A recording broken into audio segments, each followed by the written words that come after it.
This episode is brought to you by Indeed. Stop waiting around for the perfect candidate. Instead, use Indeed sponsored jobs to find the right people with the right skills fast. It's a simple way to make sure your listing is the first candidates see. According to Indeed data, sponsored jobs have 4 times more applicants than non-sponsored jobs. So go build your dream team today with Indeed. Get a $75 sponsored job credit at Indeed.com/podcast. Terms and conditions apply. This is your fix. I'm your host, Stassi Schroeder. Welcome to Tell Me Lies, the official podcast. What's the most unhinged thing of season 3? Steven, because he's so evil. I do think he is misunderstood. You see everyone face consequences. It's intoxicating. The writers just know how to trick you. There's always a twist in this show. Tell Me Lies, the official podcast, January 6th, and stream the new season of Tell Me Lies, January 13th on Hulu and Hulu on Disney+. Welcome to Her Extraordinary Life by Design, where we celebrate women who are shaping their lives one extraordinary day at a time. I'm your host, Leslie Gaudet, self-care coach for women who are ready to make self-care a priority to support them in life and business. Every week, I'll be speaking with inspiring women from various walks of life who will share their personal journeys and will discover how they have fearlessly carved their own paths as business owners, passionately pursuing their dreams and creating a meaningful impact on their communities. So let's get started. Hello, and welcome to Extraordinary Life by Design podcast. I'm your host, Leslie Gaudet, and today we're talking with Laing Rikkers. Laing is an award-winning author, entrepreneur, and executive coach. Her book, Morning Leaves: Reflections on Loss, Grief, and Connection, offers a moving, practical guide to finding resilience and meaning after loss. A Harvard and Columbia graduate with 30-plus years of leadership experience, Laing inspires audiences to remain open to moments of beauty and present to life's gifts. She lives in Southern California, where nature and creativity fuel her work, and I love California. I used to live there as well. So, Laing, I'm really happy to welcome you to the show today. So welcome. Thanks for having me. It's great to be here. Yeah, well, we're newly connected. I actually met you through your assistant, Kristen, who reached out to me. And it was great timing because I was sourcing guests for season 4, in particular for this month of March, which is my Women of Grace month. And I wanted my guests to be a different caliber of guests, if you will, because the theme for March is really about women of grace, stories of grace under pressure, faith, quiet strength, with a focus on inner strength, trust in divine timing, surrender, emotional intelligence. Because for me, I wanted this grouping of women to really speak to and inspire women during the month of March as we celebrate women to feel like anything's possible, no matter your challenges, your circumstances. And so for me, it's about having women pour into the audience and really share their stories. And I know you have such a powerful story. I really am ready to get into it. So again, once we had our conversation, I knew immediately that you would be a great fit. And I'm really happy that you said yes. So thank you. Well, thank you for having me. It's really nice to be here. And I agree that the subject of grace, and I've been particularly focused this month on the notion of choosing joy in a chaotic world, because I feel like we are all bombarded on a daily basis with these ideas of challenge and grief and loss. And, if we can find ways to do that with more grace and ultimately choose more joy, we're going to have a happier individual life. And I think collectively, we will all benefit from one another being in a better place to being able to face these kinds of challenges that are coming at us all the time. Yeah, I really agree with you there. I think it is a choice. And, a lot of people think, well, I need to find it, but it's actually a choice to actually embrace it. I feel like that's the beginning piece. And so, yeah, I love that you brought that up. Well, I want to talk to you about your story. So before Morning Leaves: Reflections on Loss, Grief, and Connection ever became a book, it began as something much more personal for you. I know which was the sudden loss of your sister that changed everything.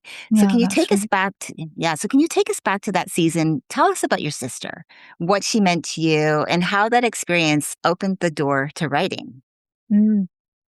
So my sister was younger than me, about 3 years, and she died in 2019 very suddenly in atrial fibrillation. And she lived in Nashville, had a young family, and really an extraordinary woman, funny, loving, really a great sister to have. I was very fortunate.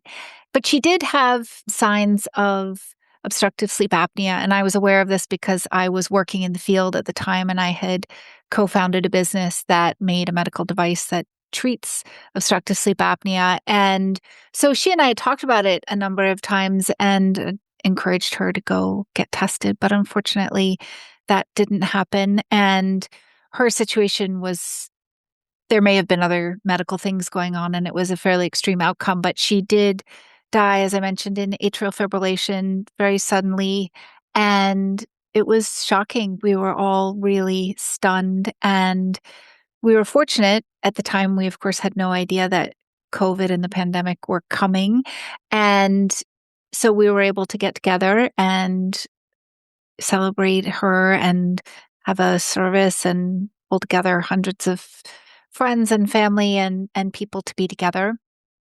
But then COVID did follow up very quickly after, and we were then isolated. And as everyone I'm sure recalls, it was a really scary time. We really didn't know what was going to happen. There's an existential crisis of, is this the end for all of us? And so I think sort of big thoughts going through everyone's mind about life and death and priorities and perspective.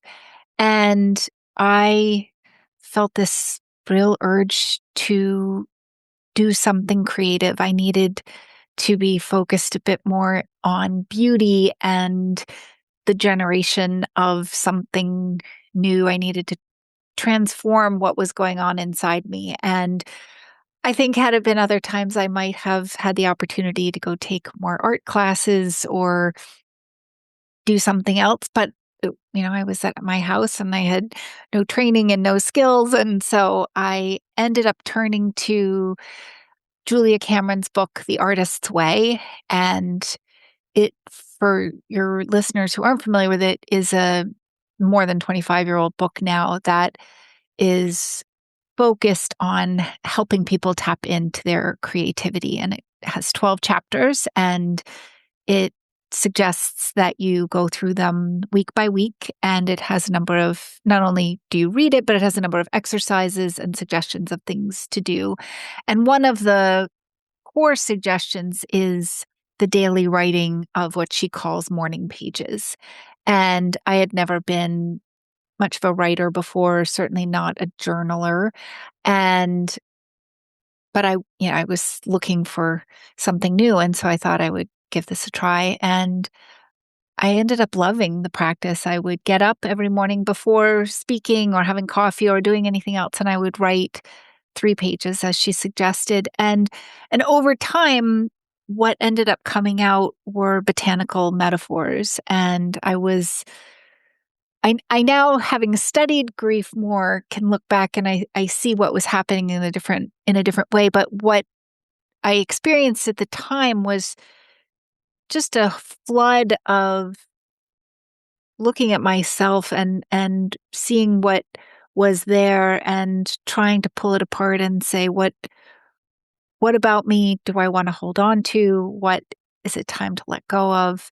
And it was coming out in these metaphors that we now call poems. And I didn't think of myself as a poet at the time, but I was spending a lot of time outdoors walking around. And as you mentioned, I live in Southern California and it's quite beautiful here. And so I would be thinking about a lemon tree and I would write a poem that included things that I was seeing about the lemon tree, but also things that I was seeing about myself that I thought were worthy of getting out on the page. And at first, it was not, any of the writing was not written for sort of public consumption. I was really writing it for myself. And then the next stage was realizing that it might be nice to share with my children, and that this whole notion of, did they know me well enough? And what if something happened to me? I was very very hyper aware of that at the time.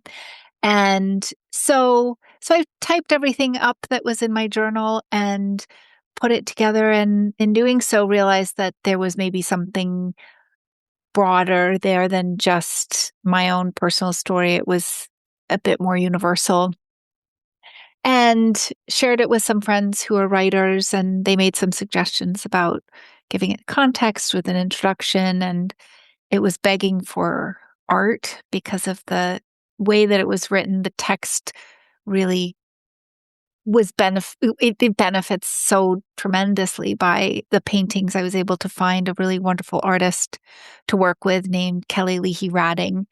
And so we through a little bit of elbow grease and figuring things out, ended up the first version of the book was published in May of 2023, and a second edition of it, which actually has a new subtitle. So it's still Morning Leaves. It has a new subtitle called Cultivating a Life of Beauty, Meaning, and Joy.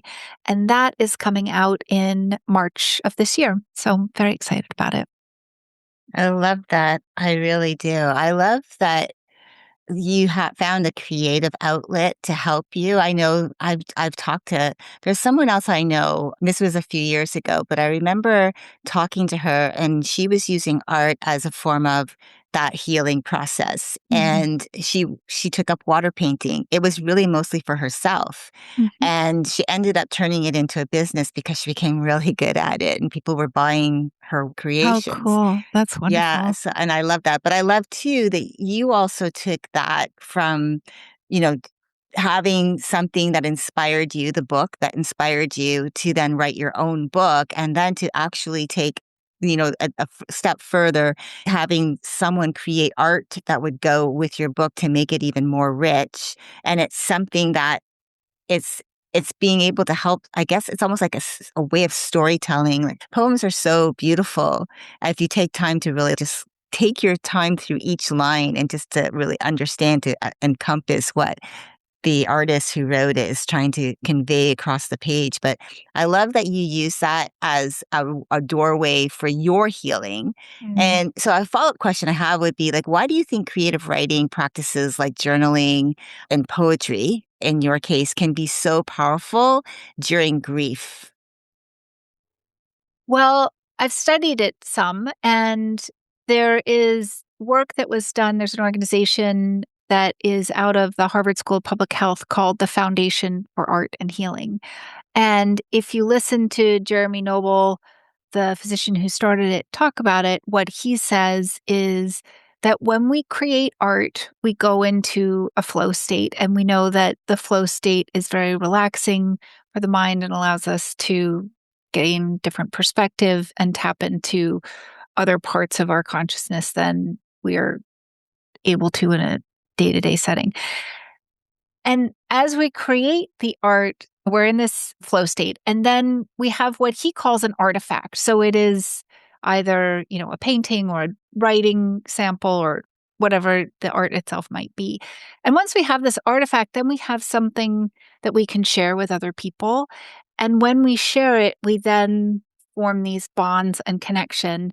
And the connection and the relationship and the ability to communicate, sometimes non-verbally, is really critical to the healing. And they think that it's really that cycle of both sort of tapping into a different part of your consciousness and the connection that comes from it that has the most value. And so I've certainly found it to be helpful. And, there's a enormous, very impressive field of art therapy where there are a lot of specialists who are working in this field, and I'm trying my best to learn from them as I'm going along. I've kind of backed into learning about it, but I found it very empirically myself, and it's a very soothing practice, and it does allow the right and left parts of the brain to work. And I also found, interestingly, that my work improved when I was engaging in more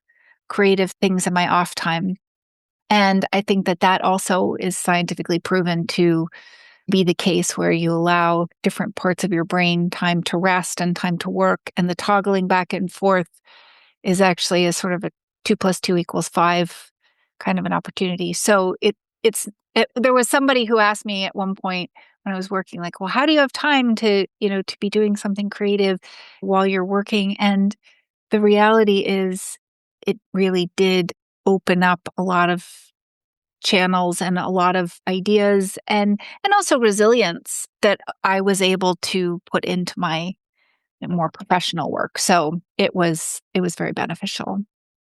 Yeah, I love that. One of the things I was wondering, because I know like grief, there's so many different levels, like so many different layers. People process grief differently. Some people go through many stages. Some people I don't know. I guess there's like different stages that people actually go through. It's just how we process it. And it's an individual thing. But it also can, again, call us forward to more things. To actually take that loss, to take, again, in like your case with losing your sister so abruptly and not even, it being such a shock to you and your family. I want to just briefly what loss revealed to you about what matters most. Like, how did that clarity shape you and the life that you now designed since that happened? Sure. Well, it was very fundamental, and I think I I became very aware of the relationships that are important to me and the ones that I want to put the most time and energy into, and also the work that is really most important to me and where I want to channel my energy in that way. And there's a saying that I learned from a guy named Derek Sivers, which is, if it's not hell yes, it's no.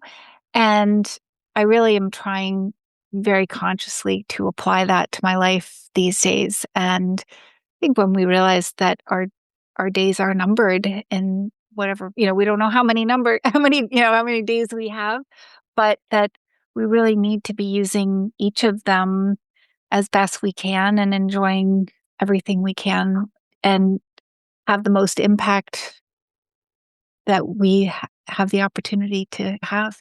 So I think that that's the upside of loss and grief, is that it does reframe things and provide a lens that is helpful to one's life, I think. And, all of the nonsense just kind of falls away and you realize that there's a lot of stuff that we Americans get caught up in that really has no no real meaning, no real value. And so I think that that's for me been the blessing in this. I wouldn't necessarily have chosen to learn it this particular way, but if you have to, at least to be able to take from it and have it improve your life. Yeah, it's you just realize like you start to filter through what's not important because a lot of the time we hang on to things. I know a lot of people they hold grudges or somebody said something or did something and not able to let it go. And especially with family members, because as we age, we go through life, there's sometimes where those grudges they kind of take root if you allow them to. And it's being able to like, especially if you lose someone so important to you. It has a way of just opening you up to say, you know what, that whatever that person said, it it shouldn't have that much hold on me. It shouldn't have that much pressure or that power to shape how I show up in my world. It's irrelevant. It should have no bearing. And that's how I kind of look at like even my own relationships, things that have been said by family members, or friends even, is this really something that's going to persuade me to do other things, to do things life differently? Should it have that much power over my decisions? And my answer to that is no. But I think and it takes time to really, it becomes that emotional intelligence piece, like really getting to learn to know yourself. And so, Mhm. which brings me to a question that I wanted to ask you, because I know women in general, we're nurturers by nature for the most part. And so that we're the strong ones, we're the ones, the steady ones, we're the ones that hold families together a lot of the Mhm. time. I know that I'm the only daughter, and so I hold a family together where I had three brothers. I now only have one remaining brother because two of my brothers have since passed. But I has always been that one, the ones that other people would lean on. Everyone would come to me with their problems to be the mediator. But again, I know that steadiness often will come at the cost of our own emotional space, because that's happened with me. So what would you say to the woman who's always holding it together for everybody else, but she rarely is giving herself permission to feel, to pause, or even to be held, to be supported? I think that's such a great question. Well, I am the firstborn. I'm the daughter, and now I don't have my sister. She was my only sibling, and so there is that extra weight that comes from being in that position. My parents are still alive, and I have a family of my own, and so I think about this question a lot. I think that self-care is fundamental to our resilience and our well-being. And, I talk in my new book about I have sort of what I call a checklist of things that I go through to make sure that I am remaining strong and resilient. And, it always starts with sleep. I think we have to make sure that it's an area where I think, you hear people joke like, "Oh, well, I'll sleep when I die," or I, I'll put it off, or it's a place to cut a corner. And I think completely the opposite. I think that when we have enough sleep and are properly rested, our immune systems are stronger, we have more energy, we actually have a lot more to give, and we have better judgment. And so I think that it is very important that we not cut that corner, and we do all of the good sleep hygiene that we know we should do about not using our phones and light and all of those tips that we hear. And then same with eating well. I think that what we put into our bodies and the active choice of putting in healthy food and not overdoing things that we know are not healthy for us. That could be processed foods, too many sweets, alcohol, other kinds of numbing agents that people sometimes use. And so I think that by keeping our bodies strong, we create a foundation for all kinds of resilience and the ability to handle things. And I also think prayer and stillness and meditation are important tools that women have, and to make space for those in their own lives, to make sure that they have the perspective that they need in order to really address the challenges that are coming their way. We all have every day, right? We've got national challenges, macro challenges, and then we've got all of our own individual micro challenges. And that's just part of the deal. Unfortunately, it's hard to be human. And so those things I think are really important. And then you get into, being in nature, exercising, metabolizing some of the stress that we carry in our bodies, doing the things that we were talking about creatively. These are all really important things. And, lastly, I think, well, two other things I think are really about other people. One, our own relationships and making sure that we're staying connected. I mean, we are wired for love and connection, and without it, we suffer. And so to ensure that we are not just giving in the relationships that we're in, but that we have enough relationships where we are also receiving. And that may be friendships, it may be relatives, but making sure that we're investing in those. And, and then doing other kinds of service that is beyond the sort of duty, but this kinds of service that refill our cups and make us feel really good about the world. I recently joined the board of Feeding San Diego, for instance, and it has just been the most rewarding organization to be involved with. And anytime I have any sense of, for me, I think about the kinds of challenges that other people are facing and the opportunity to serve and give back in those ways recalibrates everything very, very quickly. And so I think there are lots of tools that women have to renew themselves and take care of themselves, but it's deliberate and it takes work and it's an active thing. It doesn't just happen on its own. But, I agree with you that I think women carry a lot of the fabric that holds us all together. I truly believe that. And that's just because it's my own personal experience. And I know that because I've done a lot of self-development work, I've been able to put around personal boundaries around that. And Mm, again, for me, boundaries isn't about keeping people away, but it's keeping some form of structure in how I use my emotional energy for other mhm, things, for other people. So I really felt that that was so important to touch on today because I know as women, for the most part, women are nurturers. We are the ones that want to make sure everyone else is okay. But a lot of the time, we put ourselves willingly, most of the time, at the bottom of the barrel. And because everyone else is just how we've been raised, what we see in society, that's what's expected. So I love that mm, the way you frame that is like, it's an actual intentional act to take care of yourself. When you talk self-care, you're speaking my language because I truly believe we take care of ourselves the best that we can, then everything else falls into place really nicely. How we mhm. interact with other people, how they interact with us, the things that we do. It all is better when we take care of ourselves. So I love that. In your application form, you had shared this idea of rewriting your life, finding courage, beauty, and purpose after big transitions. And that message resonated with me. And I wondered if you could tell us, what does that mean specifically for you? And what question or process helped you start imagining a new chapter?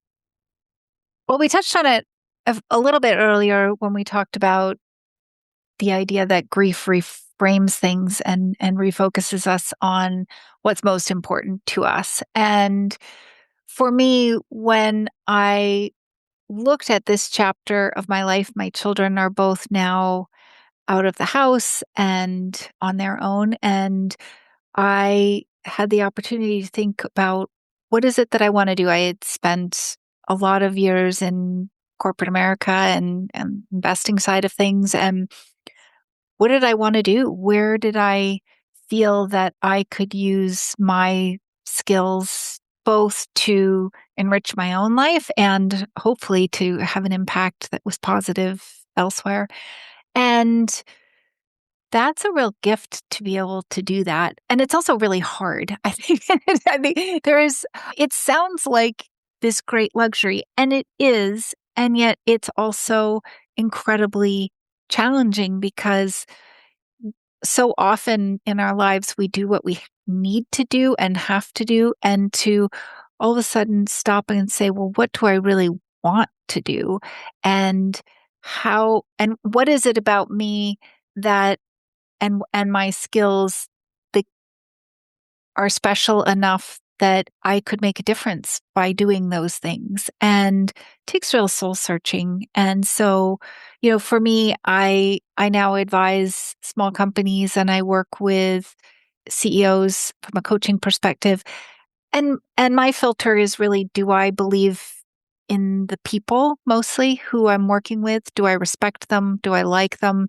Do I think that the mission of their endeavor is where I want to put my time and energy? And like I said, if it's not a hell yes, it's a no. So that's a good filter for me. And then I'm also spending time on my book and writing and really trying to dial in the messages that have been important to me. And when I look back over the various things that have really challenged me, what have I learned? What have if nothing, if you have to go through very difficult, challenging times, the best that you can hope for is to make lemonade and make it a positive for somebody else. That's what became most important to me. And so I'm trying both on the professional side and on personal side to apply those things in the choices that I'm making. Yeah, I love that. And you also, as you were speaking, it just reminds me of lately, I've done a couple of solo episodes. Like I had one, it's really more about the behind the scenes of my life. Mm. And so this particular next one is really about how I felt like I was always internally, or I should say, looking externally for validation that it was okay for me to show up and do the things that I wanted to do. Because for the past several months, I'd been really thinking a lot. A lot of the time, I think I was pushing and really trying to convince myself of certain things. And I just started realizing that one of the things I was always looking to was external validation, like, is this true? Like, is this the right move? Is this gonna work? And always looking externally for someone else to tell me, yes, that's the right move. That's gonna work. Exactly. Instead of looking at the question of, is this true for me? Is Mhm. this what I want? I love how you brought that up. Is what do you want? And then again, I love how when you work with the companies that you work with and just having that idea around like, do I respect them? Can I get behind the vision of this company so that I can spend my time and energy pouring into them? So I really love that you brought that up. And as I said, it brought back to me the idea, like what I've been doing is really reflecting. And so my last two episodes for January really are around the reflecting piece of my own life and my sharing a little bit about me behind the scenes and sharing more about my life and what I've been going through and my thought process and how I do that. And I really feel like that's important for at least for me to be able to just, I guess, validate myself. Because I Mhm. think a lot of time I was looking for validation outside when it's really like Mhm. validation within. So I love like your process again too, with how you Oh, work with the companies.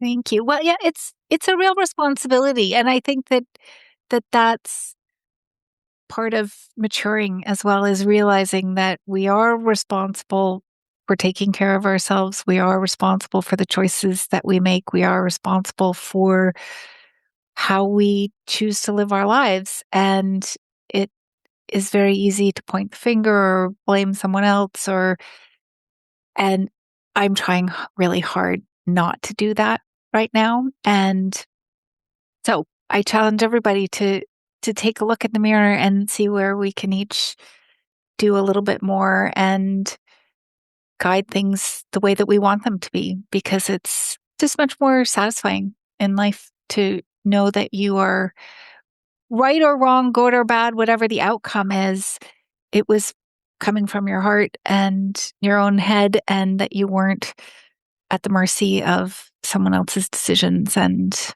choices.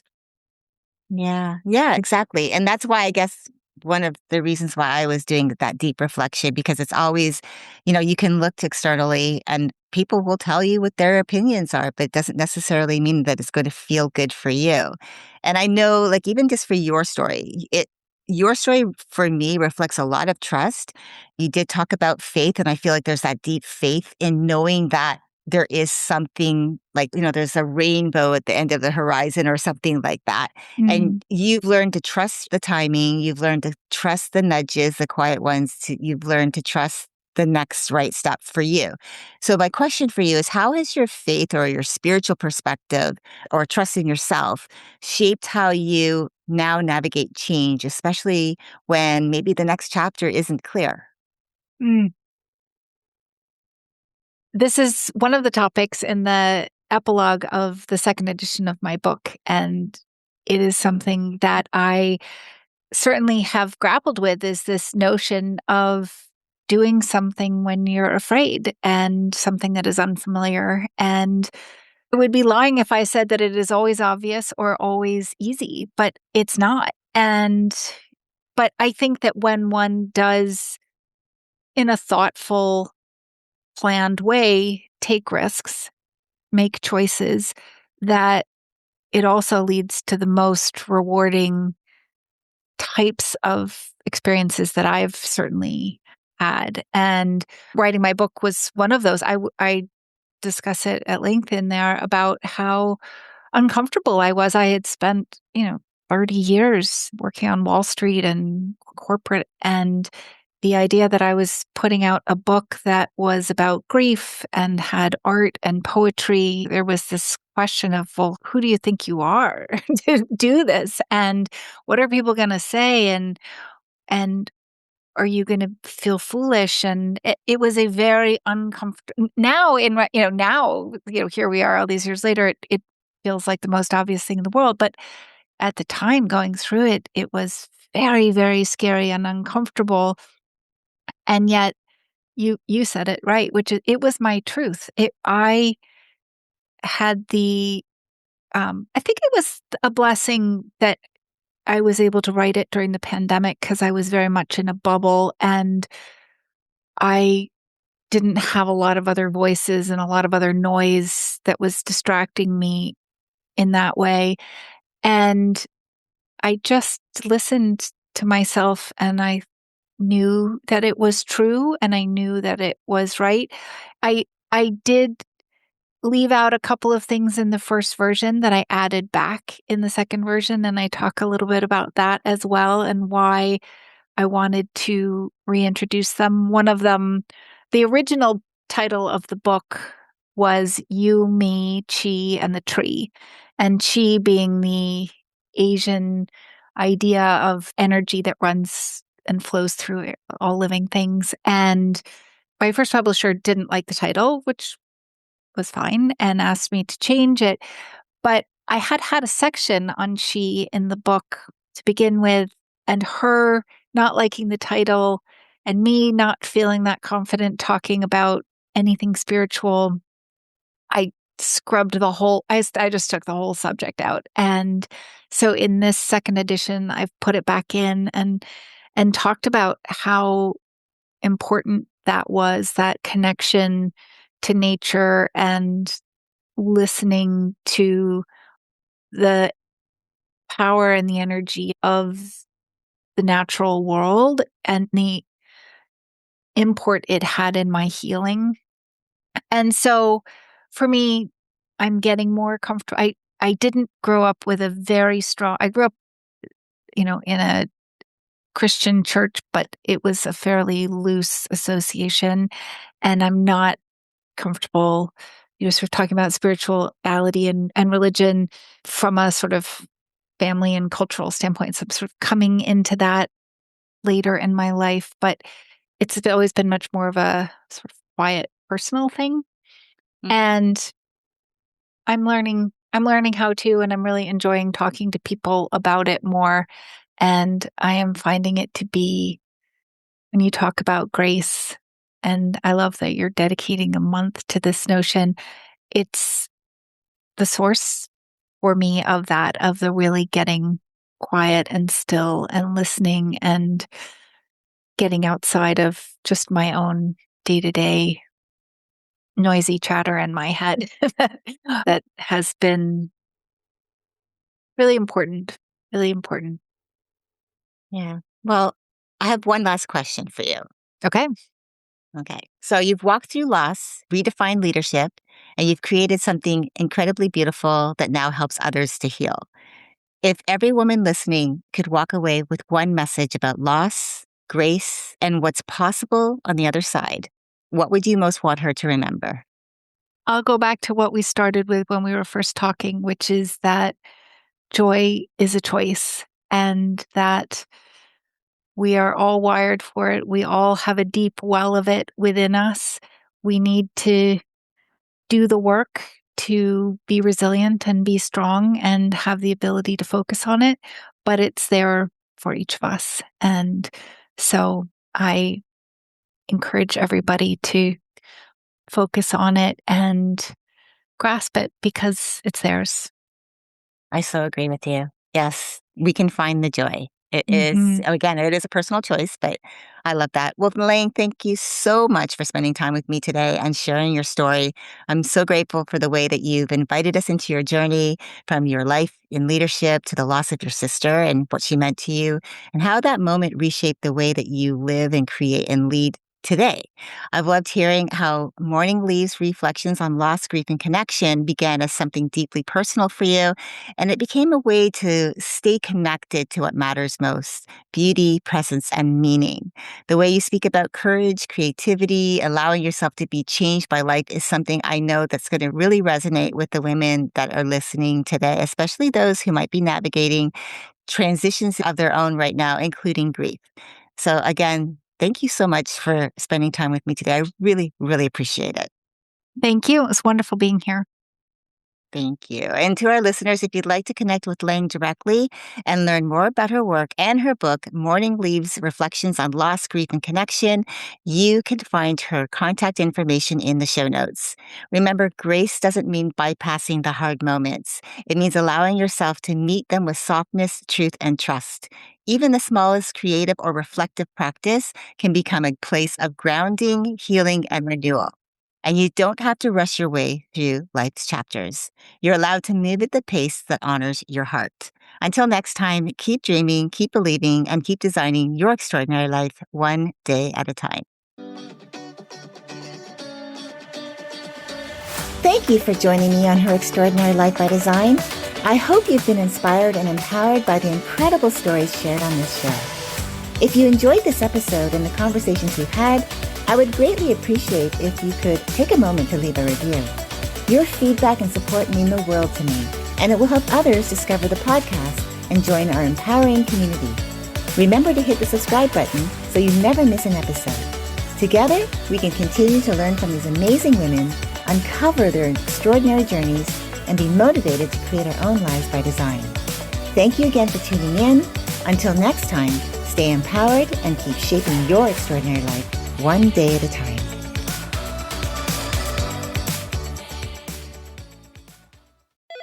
LifeLock, how can I help? The IRS said I filed my return, But I haven't. 1 in 4 tax-paying Americans has paid the price of identity fraud. What do I do? My refund, though. I'm freaking out. Don't worry, I can fix this. LifeLock fixes identity theft guaranteed and gets your money back with up to $3 million in coverage. I'm so relieved. No problem. I'll be with you every step of the way. 1 in 4 was a fraud-paying American. Not anymore. Save up to 40% your first year. Visit LifeLock.com/podcast. Terms apply. Ever thought about starting your own podcast? Do you have a business or a message you want to share with the world? Well, now it's easier than ever with Electricast. Hi, I'm Mark Netter. And I'm Peter Rafelson. We're the founders of Electricast Media. Whether you want to start a new podcast or already have one, join Electricast to grow your audience, monetize your content, and build your community. With our simple sign-up, you get free promotion, world-class analytics, premium ads, and personal support. Go to Electricast.com and join our community today. Electricast. Transform your influence. Electricast. Electricast.